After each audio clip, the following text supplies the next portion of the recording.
another get from our community who keeps shining out there in the UK is our get Tom Godfrey with his 5-0 War Horde list. Now, I might get win truck heavy here. Let me pull up this thing. Here we go. At the Cross-Sword Westland event, popping 3 100 wins here. So we're gonna see what was going on with these truck brigade heavy because again we can see our get did not bring tank busters. Hey, now no hate on the tank busters. Trust me, I love my tank busters, right? But you know they end up on every list, and if they do end up for some reason catching a nerf from GW, not saying they should, not saying they will, don't do it, don't. But if they did, we want to know that we can still have good value without them. And in this case, something that he brought on the list are 2 really fun, important tech pieces here.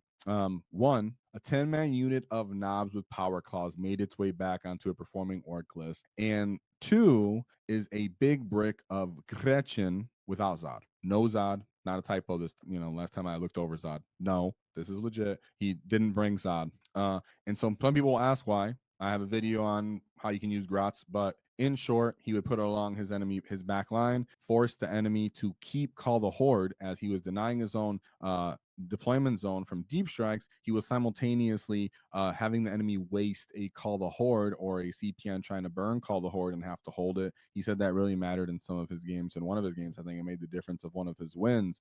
So he said he absolutely loves this big brick of Gretchin in the back line, and he always brings them. So check out our video if you haven't seen that, because he's been doing that for a hot minute. And then he has the 10-man Nobz unit. So his volume is king when you're playing War Horde, boys. And Nobz make you feel like you have the most point per point value volume out of all the orc units. He still had 2 units of flash kits in the SWAT teams, which I absolutely love, and then 2 beast bosses. So very, really, really heavy on the anti-tank here, which is the right commitment. The meta is so full of vehicles and elite 3 wound infantry and such. So I like that he ended up teching into that. But this does bring up what will the future of the meta hold, right? As we look and continue to look at the War Horde list. So let's take a look at his actual path to victory, as he did give us some notes. Pull that up with my fat finger. There we go. Bam, we're back. And we'll move on to his first list, which was the Blood Angels. So Captain Terminator. Oh, sorry, the detachment. Liberation Assault Group. A shout out. So we have Captain Terminator Armor, Commander Dante, Librarian Terminator Armor, 1 unit of Assault Intercessors, 1 Assault Intercessor with Jump Pack, Ballista's Dreadnought, Brutalis Dreadnought, Infiltrators, Sanguinary Guards, Scout, Terminators, and then Helvrin and the Warglaive. So what he said was going on here is simply what we always talk about against Blood Angels. Not that I'm simplifying the game by any means, but he described it at this simplified way as well, is they don't have enough assets, units, and when you have the ability to fight on death, it just really, really hurts them and ends up throwing the matchup for a loop. And he said because it was search and destroy, they were right on top of each other. Sorry, I should have said what the mission was. It was Burden, it was mission I, Burden, and search and destroy, and prepared positions. So yeah, he was just saying that just all the damage 3 into his 3 wound infantry and units really just cracked back, destroyed the enemy. And so we move on to his second game, which was mission O, Terraform, Stalwart, and Crucible of Battle. This was Astra Militarum, and his list is not enough, or never enough tanks. So shout out to you. I like guard players. I like guard. We have Canadian Command Squad. Canadian. Why do I keep doing that every week? It's not even intentional, dude. Shout out to my Canadian kids. All right. We have Acadian Command Squad. 2 Rogel Dorn Commanders. Ursula Creed. I changed my voice there, my cadence, because I was not goofy talking Canadian. Oh, I gotta show you guys the screen. Sorry about that. Shout out to our sponsors, the Baron of Dice, as they helped us do our wall tactic dice. So shout them out. Check them out in the description, 5% off in the discount, because nobody likes taxes. And shout out to Baron of Dice. They allow us to do our paint competition. So thank you very much to them. So we have a big brick of Cadian shock troops, followed by another 10-man unit of Cadians, and then a 10-man unit of Katachan. 2 Chimeras, 1 Torox, 1 Hellhound, a Kazarkin, 2 Lehman Russ, one's a battle tank, the other one's a Terminator, and then a Vanquisher, I guess Lehman. Ogren Squad, and then a Scout Sentinel. So the enemy ended up actually reserving a tank here, which is a little odd, because, there's no shooting. So that was kind of surprising. Wait, that's what he said, right? Yeah, he strat reserved the thought. He said that was kind of a mistake. He said the enemy would end up popping a lot of his trucks, but he just couldn't get enough into them to like disable the units and kill the units. Therefore, he was able to stage up, end up crashing into the Rogel Dorns and destroying them. Yeah, he said he was popping units, popping the Russes. Yeah, and he said the Breaker Boys in the way Breaker Boys and the War Boss were a big deal. Now, this is something that people ask all the time. Do I need my Breaker Boys with the War Boss? I would say for what we are trying to kill right now in the meta, if you're playing War Horde, bring the War Boss. Now, I am very, very, very aware that Overwatch sucks butt and then really diminishes the unit if it goes off. But there's so many other like actual possibilities that could go wrong as well, that kind of offset that and really entice you to actually bring just 2 units of Breaker Boys. Now, can you get away with not bringing leaders? Absolutely. Threat saturation, unit model count, all these things are also strengths that orcs have and can possess. But for what people like to do, which is actually impose their will for those that are getting actual results at events, when they're playing War Horde, a lot of time they're saying the simplicity of imposing your will is the big factor. And the War Boss with the Breaker Boys is imposing your will and the big factor. Because when people are bringing these demonic or Rogel Dorn heavy armor units where they're like, well, typically a unit can't crush me, but you come in and you crush it in one hit. Even if you use maybe 1 or 2 of the Breaker Boys, it makes a big difference. And the War Boss makes the difference that, like I said, you getting tar pitted or just your Dev Wound Hammer. A lot of time a Dev Wound Hammer needs to go off. And if you're popping critical 5 pluses, it's a big deal. Now, 2 units of Boys for skirmishing and the Flash Gets. So even though he already has 5 trucks, this Boys and the Flash Gets are there to just kind of take objectives, play the game early, out OC people so you don't have to kill them. And then if you do declare the wall, you have a bunch of little trash units to block out heroics, to get multiple activations into units that fight first. You have just the different options of just actually playing the mission itself. So even though he did play for the big old fat brick of Nobz and the Breaker Boys with their leaders, he locked it out at 5 characters. I actually love this character spread and still having the Snaggas, which are multi-purpose. So the 10-man Nob unit is the cool thing to me here. I'm not sure if that's gonna stay, but as more diverse, like odd toughness, like units with like 4 up invulns and just odd toughness of like 3 wounds, but maybe they feel no pains or whatever. I can see you wanting to bring Nobz instead of Breaker Boys because Breaker Boys will leave too many of them alive, and then because they still get invulns, and then they get to kind of pass it up. So not sure those units might be necessarily yet. Because I think that's what's also been setting everybody off is that there's not enough of those ideal units for Nobz right now that the Breaker Boys just can't deal with themselves. So this was an interesting tech piece. I like the Grot unit, so you can check that out in the how to use units you're using wrong video. That's what it's called. Sorry. But the Nobz here, right? Chat, let me know what you think. How do you feel about these Nobz? So let's go into his 3rd game, right? Because we already did a second. Next was a second. Yeah, we did Acadian Command Squad, and I just said what the missions were too. So then he goes into game 3, which is mission B, Purge, Smoke, and Tipping Point. He said he does find Purge to be typically tough, like we typically say as orc players. So let's take a look at this list. He has Tyranids, Assimilation Swarm. Okay, so a bit different, but the Nids matchup can go any way, dude, because the fact that they can just do Shadow of the Warp and then just turn off all your potential to actually do your stratagems is freaking annoying. Or if you're playing mobs of boys or something like a Zod, they make them not have any OC anymore. So you're like, well, that was my value in tar pitting you. Now I don't actually have points out. So we have a Hive Tyrant, Swarm Lord, and then the Wing Tyrant Prime. So I guess this guy is fight first from what I remember in this. All right, I think that's what you said actually. Yeah, they had fight first here. So it's pretty different for Tyranids to a certain degree. Only 1 Exocrine, which ends up being a little bit harsh for him with how many trucks he had to deal with. 2 Harlspexes, 2 Psychophage, Pyrovores, a pair of them, 2 Raveners that they can pick them up, put them back on the table, Ripper Swarms, and then the big brick of Warriors with that fight first prime, and then 2 Tyrant Guards for the Hive Tyrant, right? One for the Hive Tyrant and then one for the Swarm Lord. The Tyrant Guard give them 5 up, feel no pains for that as well. As for his list, he said it is quite tough, but because he doesn't have a lot of good shooting, and he said that was something that he really had to pay attention to. But the Tyranid player was also very experienced, and he's just a straight up mono faction player. I'm familiar with this too. We have one of the top or NID players in the world last year is local to me, and he's a mono player, and he was giving me hard time nonstop. Shout out to you, John. And so he, even though he was aware of his weakness of there's gonna be a lot of trucks, the Tyranid player understood that not to be over hesitant when dealing with orcs because they'll just bull rush you. So in this case, the Tyranid player is like, well, I'm going to go into you then instead. And so he said, because Tom went first, Tom ended up beating out some grots from some trucks, and the Tyranid player, because he was limited on his shooting, did have to throw in the Harrow-spexes to murder the grots and the trucks because they are quite cheap. If we look at the value of these Harrow-spexes, what are they, like 130, 125? Dirt cheap for a whole entire monster. But what people kind of forget is the WAAAGH isn't just about I kill your stuff; it's about how much distance I'm covering, and I'm getting over that halfway mark on the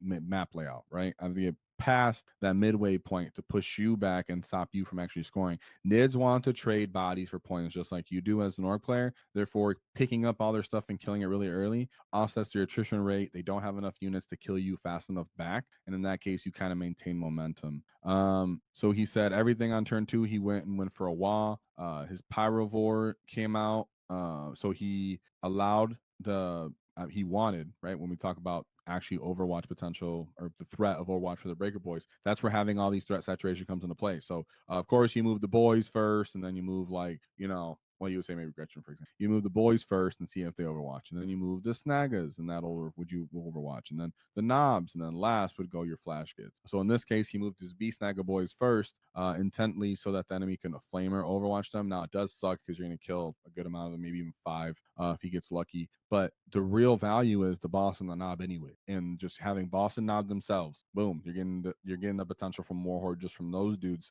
Sometimes, not that you don't value the other ones, you do, but I'd rather take Overwatch on them than the Breaker Boys. So that's what he did. He said for the big warrior brick that did fight first, he flash kit, grenaded it, shot at it, and then just to try to whittle it down to make it weaker before they went and charged in and deal with it. Breaker Boys did charge into the Swarm Lords and all those dudes and crushed them to a certain degree, any with their feel no pains. So it was fantastic.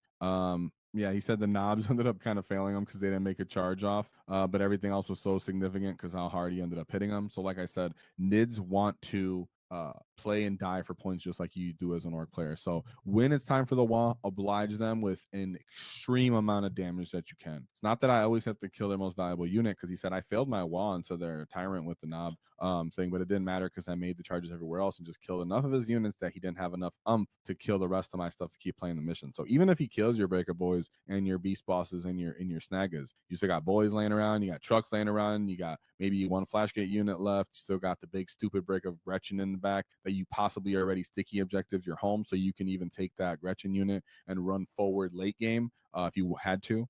So that's why there's a lot of incentive to just be aggressive and just get in their face anyways as an orc player, as a Tyranid against the Tyranid matchup, because if it comes to the war of attrition, we can win because we have more of a delivering blow. But whenever I've lost a Tyranid list, it's because I was too hesitant and too respectful of their damage. So shout out to you, Tom. And shout out to our boy Rick B. I'm taking the Gargantuan Squigga to the Dallas Open. Whoa, that's what I'm talking about, Gargantuan Squigga. Let's get some B Snaggas in the chat for our boy Rick B here, and thank you for that super chat.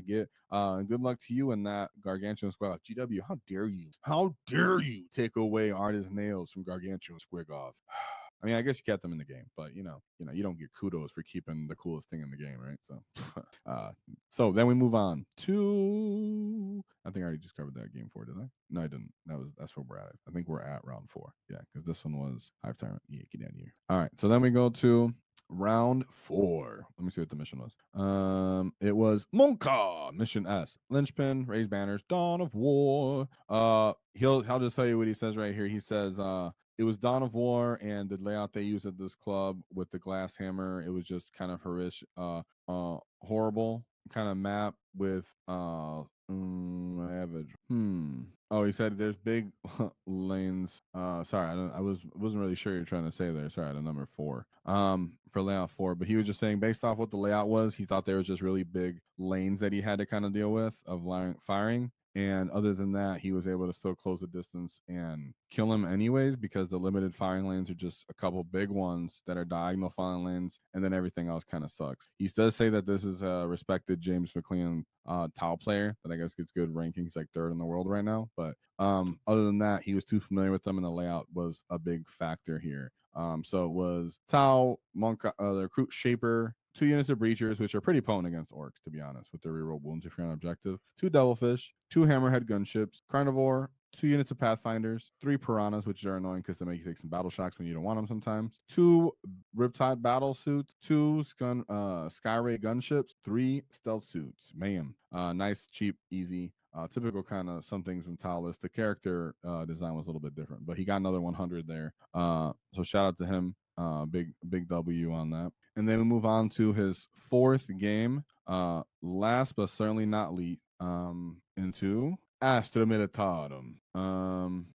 I seen. Oh, I went over the. Okay, he did have notes in a different spot for the Gretchin. Oops, yeah, but it was kind of how I said it was. He did say he went first though against the top player, but he didn't want that. So then he goes into game 5, which was Mission L: Take and Hold Hidden Supplies, Search and Destroy against Guard. So he said, going first, he put the boys and the boys and the Storm Boys forward into some Bullgrin. He said he ended up killing 3 of the Bullgrins with the boy squad. It's pretty lucky or pretty awesome. He said it wasn't like the greatest trade, but it still kind of took table space and allowed him to kind of play the mission. He did end up getting one of his trucks popped, but then, like we always talk about, a careen occurred. So let's take a look at this guard list. So we have Rogaldorn commanders, triple of them, and the Tech Priest engines here. 2 big bricks of Bullgrin, followed by 3 more Rogaldorns. Boom, that's the entire list. yeah. No, seriously, that's the entire list. I'm not with you. It's called Dorn of War. So 3 commanders, Tech Priests, 2 Bullgrins, and then 3 more Dorns. That's everything. That's his list. So he wasn't kidding when he said that it was just a bunch of stuff that was there. That's why he put his trash forward, because he's like, I gotta put stuff to activate you, because you only got so much stuff that can activate. He said when it was his WAAAGH turn, because obviously there's not a lot of screens here, he said he ended up just failing and flubbing on his charges. So he said he didn't really get enough sustained or anything off, and he barely killed a single Dorn on his WAAAGH turn. But because of the positioning of the table, because units like the boys and the mass amount of trucks, he's able to out-OC him. But the enemy's kind of taking away his threats at that point. And then he said eventually he was able to tear down another unit of another Dorn and most of another Bullgrin unit, but he was still kind of holding points. He said he got secondaries at the end that allowed him to do a big shift on round 4, which was containment, and then hidden with some 2 empty trucks. Yes. He said, sorry, there was something I missed there. Okay, that's what I thought. He said his Grots and 6 remaining just held firm and keep scoring points. He said he ended up scoring a lot of points at the end, of 49 points at the guard player ended up scoring 49 points at the end, the last 2 battle rounds, but he barely held out every turn, scoring just enough secondaries and denying his primary to offset the score enough by 5 points for 83 to 78 point win. So sorry I meandered through that, but in short, what ended up happening here was he threw his trash forward to kind of start baiting out the enemy's activations and tanks. Staged up as aggressively could, knowing that the enemy could pop him, but didn't want them to pop and kill stuff embarked, because he only had so many actual threats, like we showed earlier with this list right here. And therefore, when he called his WAAAGH, he went in to crush more of the Rogaldorns and the Bullgrins, but he whiffed, didn't make his charges. Killed only 1 Dorn on his WAAAGH turn and 1 Bullgrin unit, but you can see there's only 2 Bullgrin units in this list. Therefore, it's all about tagging stuff and hoping your units hold out long enough that you're still winning on the OC by the time it's late game, which is exactly what happened. So he disembarked the trash first, went forward, got beat up. Some of his transports got beat up. Then he took his stuff to kill him. When the enemy was killing his killy units, he continued to score with his trash and keep scoring primary. And then by the end of the game, when the enemy did get enough momentum to score, it wasn't enough to offset the difference in the score. Therefore, he still ended up winning by 5 points. So there you go, to summarize the notes that I just meandered through. Sorry about that. So with that being said, that's an excellent win, having to go through multiple guards with an 83-point win to end up 5-0 at this Crosshammer Swords event. So shout out to you, Tom God. Be a cunning it and check out our new order markers that are in our store. So shout out to you Gets being cunning. Help you guys get all the orders set on the table nice and clean for all you Gets to get stuck in. If you enjoyed the clip, check out the full video here. If you'd like to see more tactics. click here. Let's get stuck in, lads!